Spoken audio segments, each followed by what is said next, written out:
Joffrey, Renly, Robb Stark are all thieves. They'll bend the knee or I'll destroy them. Hello everyone and welcome back to the Citadel with me, Grand Maester Stitch, where we're carrying on with our House Shell playthrough. Now unfortunately we're still trying to take the fingers. I really do apologise for how frustrating this has been. It has been so long-winded, but we should finally be able to take it pretty soon. I think once we take Scorched Vale by siege, we should then be able to end this war. So hopefully very, very soon. It's been very long-winded. We've lost a lot of troops. So the Vale refuses to lose their troops and refuses to surrender, which has been a bit of a pain in the arse. But we'll continue with what we're doing. As I said, we're marching on to Scorched Vale. I did add the custom characters for you guys. Well, not custom characters, but we the people that have been raised to nobility and that have converted to the Red God. I've gave the house names suggested by you guys that I liked. So we've got House Light for Dorelos. I've left the sigil as it is. At the moment it's a white tiger on black, which does look quite good actually, but if you guys can think of a better sigil that you prefer, please put them down below and I'll pick my favourite ones. And then the other guy I think was Carl something, was it? I'm trying to remember. Carl Charstone, who was a Vale man that has converted to the Red God, so we have rewarded him as well, and his sigil's a bit crap, so yeah, I'd like you guys to come up with something a little bit better than that. Throughout the Seven Kingdoms we've still got stuff going on. Obviously the Wildlings are still fighting with the White Walkers and the Night's Watch. The North are not doing anything, I don't think, really, at the moment. The Riverlands are fighting the Iron Islands. The Westerlands are fighting the Iron Islands. And the Stormlands is a bit of a... I ain't really got a clue what's going on here. Stannis really needs to sort out his vassals and send them over to his brother. And then one thing that I did notice, which was very strange, is that Loras has been landed on Dragonstone. So that was an interesting choice from Stannis, one that I wouldn't expect. So I'm interested to see how that turns out. And he has had a son, a bastard son as well, which is very interesting from Loras. And I've noticed that House Blackwood have managed to take most of this land around Harrenhal as well, which is interesting. So we'll be sure to keep an eye on that as we go through the episode. But first, let's finally get this war over, because it really is starting to take the piss now. Right, we need our commander back over there, Dracoros. So yeah, we'll march on and take that. Every time we crush the Arryn host, which is now ruled by Lord Paramount Harold, who lost an eye in battle against us. Oh, he's also a eunuch. I didn't realise he'd been made a eunuch. Well, that is interesting. That could end the Arryn line, considering both his sons are stones, and his brother, his heir, is a full-fledged Harding. So that's going to be very interesting to see what happens with the Vale once he dies, unless he legitimises one of his bastards to become an Arryn. So that definitely leaves an opening for us if we wanted to try and take the Vale. That'd be quite interesting. That probably will be our aim as we move on. But first, let's march into Scorched Vale and try and end this quickly. We do have a little bit of money. We can take out another loan, I noticed, if need be, but there's not really many affordable mercenary bands left that we haven't already employed, or which aren't being employed elsewhere in the Seven Kingdoms. And I've just noticed that we've gone up to 93% war score without doing anything. I hope that continues. Princess Arianne of Dawn revoked the lordship of Salt Shore. Okay, interesting. Anyway, we'll march into Scorched Vale, put these 19 men to the sword and try and get it under siege. Hopefully it doesn't have too many defenders, as obviously we don't have a great amount of men. Okay, and the White Walker of Winter accepted King Mance Tall Talker's peace offer. Interesting. So that means the White Walkers aren't even going to get to the wall, which doesn't happen very often. It's very... I don't think I've ever had a playthrough where Mance has actually managed to hold them off while I was fighting the Night's Watch as well. He always seems to get absolutely destroyed. I know that a lot of wildlings have died so far this series from what we've seen, but I'm very, very surprised that he's actually managed to hold them off. That very rarely happens, as I say. Well, for me anyway. You have to let me know about you guys. Does Mance win a lot for you guys? I don't know. I am thinking about doing a Mance playthrough at some point. It would be interesting. Or maybe as the Redbeards in an earlier bookmark. And we're at 96% without having to do anything. That's interesting. Hopefully we'll get to 100% without having to do it. I don't know why it's suddenly creeping up. And there we go. We've had a victory. So now let's get Scorched Vale under siege. Princess Arianne of Dawn has created the title High Lordship of Vaith. That's something we need to do once we have the fingers, is obviously create the High Lordship. I don't know if we're going to be able to do that without mid-law points, which could be awkward. We need to try and get hold of that, but I don't really want to go to war with Stannis. Maybe if we declare for Stannis as our own little area. Maybe he'll transfer the vassalage of Midlaw Point, which would then allow us to make the High Lordship. Boromir of the Haunted Forest Wildling Revolt has declared peasant revolt for the Haunted Forest on Kingman's Tall Talker. Okay, well that's the last thing he needs while he's at war with the Night's Watch. And Lady Amina of Wendwater accepted King Stannis the Iron Throne's peace offer, so he's managed to take down another independence revolt, and we're on 100% war score. Thank God for that. This war is finally over. I can't believe it's took us 4 episodes just to take the fingers. It's literally worthless as a load of stones, but we managed to finally take it. Lord Orlan of the Passages usurped the title of Lordship of Sunrise Keep, the title of Pebble and Wycliffe. Obviously without the High Lordship they can't keep their titles, so we can't technically own them. After seizing Lordship of Wycliffe, you have also captured the treasury of the disposed Podrick Wideman. I wonder what we managed to get then. True account of Adam of Duskendale's journeys. Okay, interesting. Dywen Shell. Okay, yeah, so we've had that added to our treasury. We're now way over on our provinces, which is quite annoying. We really need to obviously create the High Lordship so that we can then hand out the titles. We can't hand them out at the moment because then we'll lose those titles, so we really need to get Midlaw Point somehow. Let's bring our men home and disband our normal troops. My lover Orbella has just informed me she's pregnant with my child. Oh, interesting. So we've knocked our Red Priestess up the duff. That's interesting. So we're going to have a bastard child, which is pretty cool. We could create a cadet branch of our house, which would be pretty cool. We'll see what happens there. I was tempted to give the Red Temple of the Paps to Orbella, so I think I will do that actually. We'll grant her the landed title Temple of Two Stone, and she'll remain our Red Priestess anyway. And yeah, I can't think of anyone better to rule that for us, and that gets rid of one of them. So we've only got 2 provinces now, but obviously until we create the High Lordship, there's not much we can do there. Graydon accepted Lord Paramount Mace of the Reach's peace offer. One time, High Lordship of the Finger. There we go. We can create it. Creating this title will give you 200 prestige. Perfect. Lord Arlen of the Fingers has created the High Lordship of the Fingers. Perfect. So now we'll be able to give out those titles without losing the vassals. We'll set crown focus in the Paps. Right. So I think it was Blackhearted Shaman who commented in a video letting me know that Wycliffe was apparently the ancestral land of House Shell, and Sunrise Keep is the ancestral land of House Brightstone. So thanks for letting me know that, as I didn't know that. So what we're going to do is we're going to give Sunrise Keep to the Brightstones, and Wycliffe I think we'll give someone else for now because it's not very impressive, and the Paps is actually surprisingly better. So we will keep the Paps and we'll give Wycliffe to someone else. But first and foremost, let's land our fellow exiles. So the Brightstones, we obviously have our brother-in-law who's 20, but his father, I believe, is still alive. So as the most senior member of House Brightstone, I grant you the landed title Lordship of Sunrise Keep and the lower titles that come with it, and you will be our vassal, obviously. I still want you as our Lord Treasurer, though. Good sir, I don't want to lose you from that. Oh no, I think it was your son, wasn't it? So we need to invite him back to court. Wycliffe, who do we give Wycliffe to? And then obviously we've got the Pebble as well, so we've got 2 more titles. We could keep Wycliffe for ourselves for now, but we do need to give the Pebble away. We could give it to another member of Brightstone, like our brother-in-law, but then he'd inherit both anyway, so we may as well give it to one of our loyal bannermen who have been loyal to us, or one of our men. Cosimo Nantaris, he has been very loyal. Without him, I don't think we'd have won any of those battles, so we'll grant him the Lordship of the Pebble. I don't mind the name, but the sigil's a bit crappy, isn't it, guys? So if you want to think of a better sigil for him, then please feel free to suggest down below. Just realise how bad his other traits are, other than his martial. And then that leaves us with Wycliffe, but as we're not over the dement size, I think we'll keep that for ourselves for now.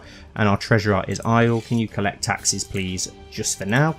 Okay, what else have we got? We've got designated Regent of the Fingers and Commander of the Fingers. So we've got a couple more things that are now available to us. Let's march our troops home first so we can disband our non-event troops. I doubt we've got many event troops left, but whatever we have got left we will keep. My lover seems to be going through a particularly harsh pregnancy. Perhaps it would be best for her to retire for a few months from public life and think of her health during this delicate period of her life. I will tell my lover to take leave for her pregnancy. Yes, of course. We want our bastard to be born well. Okay, let's have a look. So we have got something in the treasury now, which is interesting. Thankfully, my lover has taken my advice to heart and decided to spend the last few months of her pregnancy in seclusion. Perfect. just wait for them to march home. Lord Roger II of the Barrowlands has declared Lord Roger II's claim on the Rills, war on Lord Yoren of the Rills. Lord Yoren Ironsmith. So has Stannis actually... No, he still owns the Rills. I'm not really sure what's going on over in Barrowton in the Rill. I don't know why Stannis owns this as well as Shadowmoor. Really, really strange. You know what this game's like. You know how retarded the AI can be sometimes. We gained a lot of prestige and piety, I just noticed, from that war as well, which is awesome. Let's dock the ships in Whitecliff for now. Get the men home so we can disband, and then we can have a look at what we can do. We are trying to get a claim on Snakewood presently. I think we'll get a claim on Coldwater Burn as well, just to expand our lands. The fingers aren't impressive, are they? They're not connected by land at all, so it would be nice to expand a little bit more in the Vale, especially now that I know the Arryns are going to be pretty much ended with Harry the Heir. Okay, my lord, I write you with bad news from the past. My efforts to squeeze some extra taxes out of the population met with resistance, and the peasants are arming themselves. I fear we might have a revolt in our hands. Well, that's not good.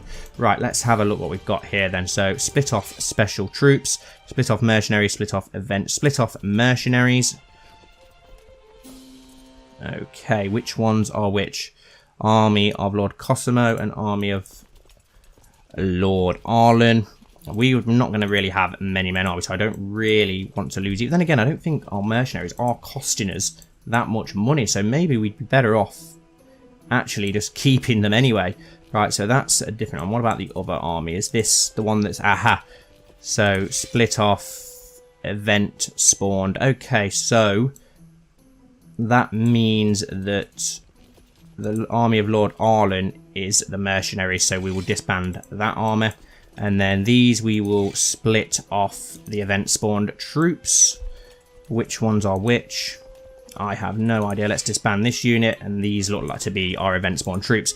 We'll leave Dracarys in charge of that for now until we need to use our army again. We don't want to be fighting. We want to try and get ourselves an heir on our Brightstone bride, if possible.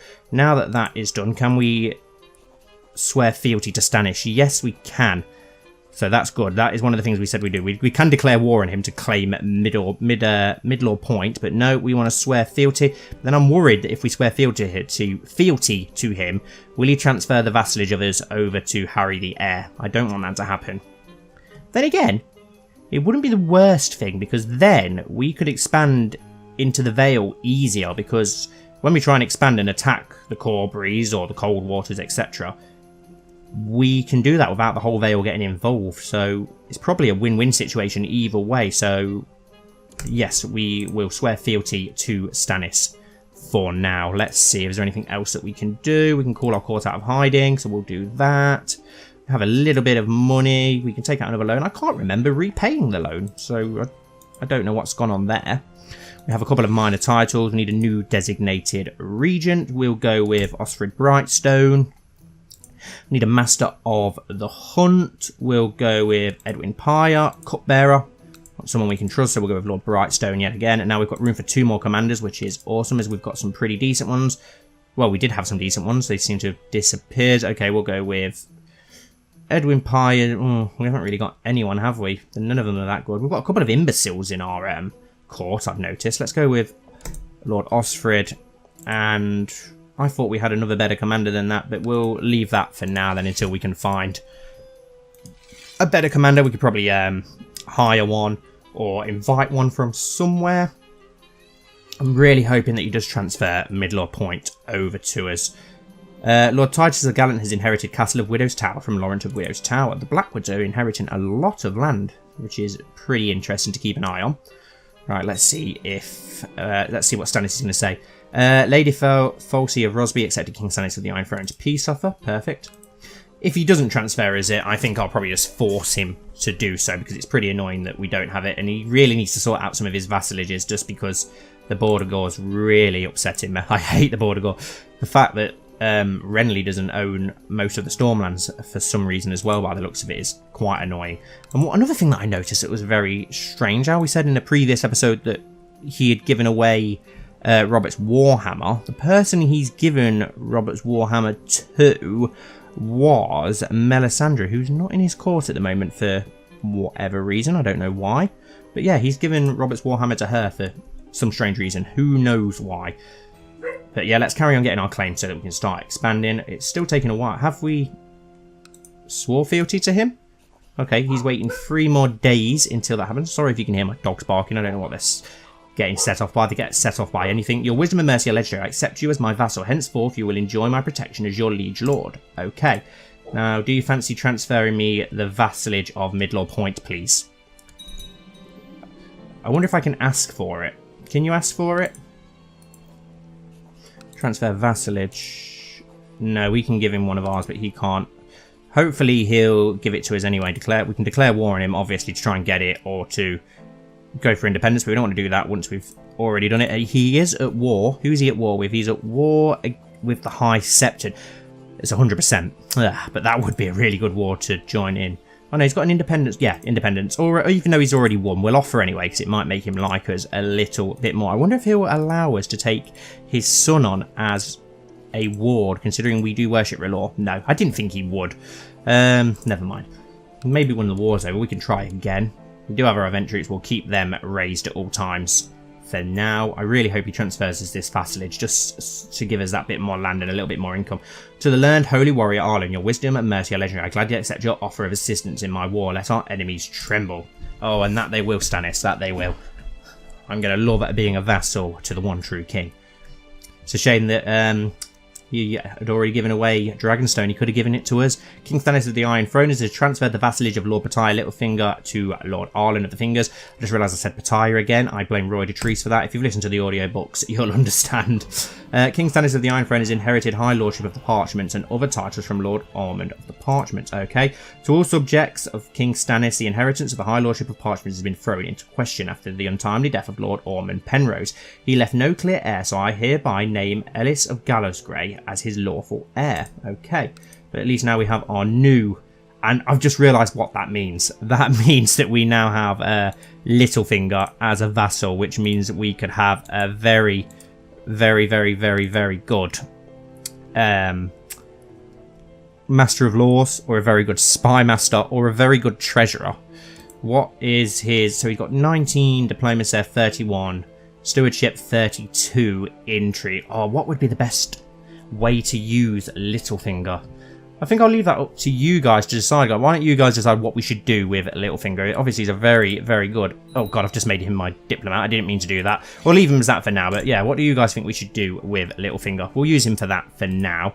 How much manpower does he have? Not a lot. I am a little bit wary of him as well. And he has had a child as well, Tiara Stone, who is a genius and a bastard. Maybe we could marry her to our bastard.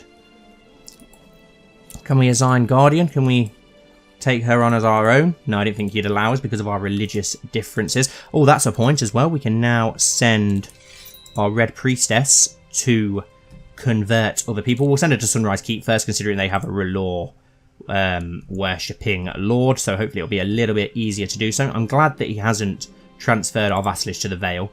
The War of the Most Devout Independence has ended. King Stannis of the Iron Throne has won. Perfect. Your acquaintance High Septon has been imprisoned in King's Landing by Stannis Baratheon of the Iron Throne. Okay, hopefully he burns him alive. But then again, that could upset a lot of people, burning the High Septon alive. It might not be the wisest choice, actually, thinking about it now. Hopefully we're going to make a little bit more money. Let's forward things along. Wait for Stannis to obviously go to war with other people. He still needs to claim the Trident and the North back at some point. How's Beyond the Wall going? How's Mance doing against the Night's Watch? It's 72% in favour of Lord Commander Jon Snow. To all my subjects, for the crime of failing to keep the peace and disobeying an express command to cease hostilities, I hereby name Lord Renly Baratheon traitor and enemy of the realm. Lord Renly moves boldly. Okay, well, I wasn't expecting that, but he's now got the Reach and Dawn back under his control and at peace. Lord Eldrin of Estermont accepted Lord Renly the Handsome's peace offer. Okay, Lord Renly the Handsome has usurped the title High Lordship of Cape Wrath from Lord Eldrin of Estermont. And okay, blessing to you in your house. We decided to offer you the position of commander. Do you accept? Yes, of course I accept, Stannis, even though I'm a pretty pathetic commander, so I don't really know why you want me for that. Could have had me for intrigue or learning, maybe, I don't know, but whatever, we'll leave that to you. And we've been invited to a plot by, who are you?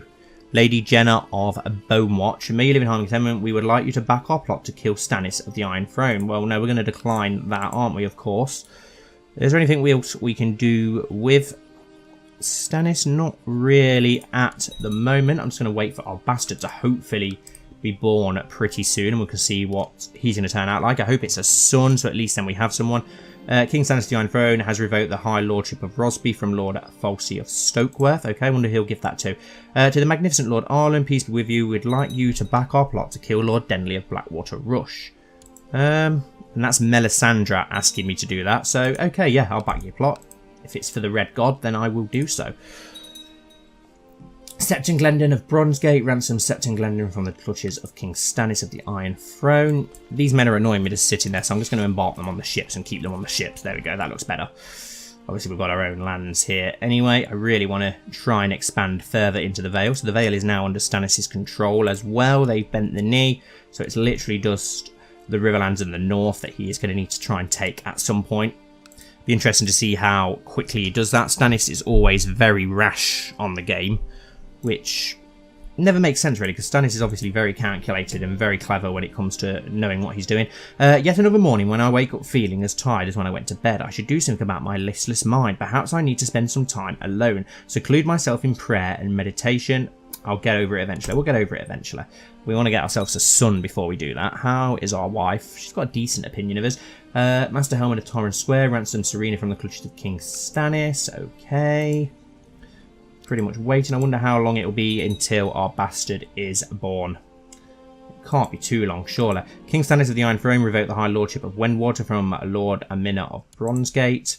King Stannis of the Iron Throne revoked the Lordship of Storm's End from Lord Renly the Handsome. Okay, now that is interesting. My Lord, King Stannis Baratheon of the Iron Throne has seen fit to name Renly Baratheon Lord Paramount of the Stormlands. He, his sons, and... I thought he just revoked it. Okay, so he's giving him the Stormlands, but taking Storm's End away... No, he's not taking Storm's End away from him. Okay, oh no, so he has taken the Stormland. No, what?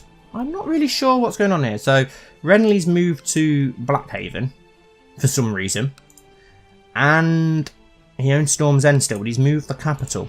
I've got no idea why he's done that. That is really strange. Speaking of Blackhaven, let's have a look at the claimants, because I'd like to go to Beric. How is Beric doing? Is he still in charge of the Brotherhood? Yes, he is. Can we invite any of these people to our court? Because that'd be pretty cool if we could. Lemoncloak, Forest of Mere, any of these guys. Forest of Mere has a 100% opinion of us. That's pretty cool. I doubt we'd be able to invite him. No, we can't invite any of these guys to our court. It's a shame. It's a shame that we can't invite them all to our court and get all these R'hllor worshippers. I actually like a lot of the Brotherhood, so it would have been cool to have them in our court, but never mind. Right, forward things along a little bit until something kicks in and happens. King Stannis of the Iron Throne has revoked the Lordship of Stokeworth. Wonder who he's going to give that to. He's revoking a lot of titles. He's going to upset a lot of people. A daughter was born to Lord Arlen of the Fingers and Red Priest Orbella of Two Stone. Okay, so what do we do with our daughter? We will acknowledge her as our own. It didn't give us the option to name her, which is annoying. Alira Stone. Can we change her name, our bastard? Can we? We normally can. Wow, she's been born with a quick trait as well, which is awesome. Yes, we want to rename our daughter. Now, one of you did ask me in one of the episodes previous that if we had a daughter, if we could name them a certain name. So I did say that I'd do that, so we'll go for that. Let me just try and find that name. I do apologise. I forget. I'm very, very forgetful. I forget things a lot. Let me have a look. It was Masky, wasn't it? There we go. Which is an interesting name. So there we go. Anyone else, if you can think of names for our sons and daughters, future sons and daughters, feel free. Let's go for a faith focus there. Maybe we could have a future Red Priestess on our hands. She's hopefully not going to be our heir, of course. We want to get ourselves a son with our wife, who's probably going to dislike us quite a bit now. Yeah, -8 because we're suspected adulterer. Only suspected of adulterer. Surely it's more than suspected considering we've had a bastard, but whatever. Maybe the woman's a bit slow. But anyway, we'll end today's episode here, guys. Thank you so much for watching, as always. Thank you for being patient with how long it took us to get the fingers, but we've finally done it, so we can move on to phase 2 of our plan, expanding our influence in the Vale, expanding the faith of the Red God in the Vale as well, and throughout Westeros, as well as backing Stannis with whatever it is he's going to decide to do. Who knows with the AI. But yeah, thank you all so much for watching. Please don't forget to like, comment down below and subscribe, and hopefully I'll see you all very soon for my next episode.